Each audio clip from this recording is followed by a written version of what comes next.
لوگ کا حال یہ ہے کہ لوگ حرام حلال کو تو جانتے ہیں، ایک اور چیز کو نہیں جانتے، وہ ہے ویک پرسنالٹی۔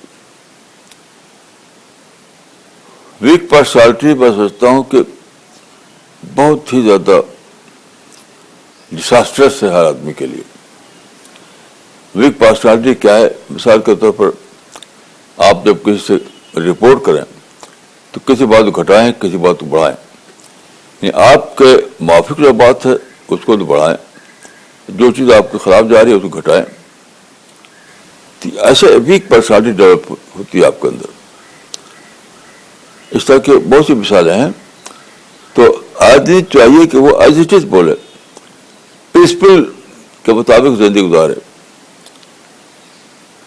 پرنسپل سے کبھی نہ ہٹے۔ تو ایک ہے اسٹرانگ پرسنالٹی، ایک ہے ویک پرسنالٹی۔ تو حرام حلال کے علاوہ بھی ایک معیار ہے، وہ یہ کہ آپ اپنے آپ کو اسٹرانگ پرسنالٹی بنائیں، اپنے آپ کو ویک پرسنالٹی نہ بنائیں۔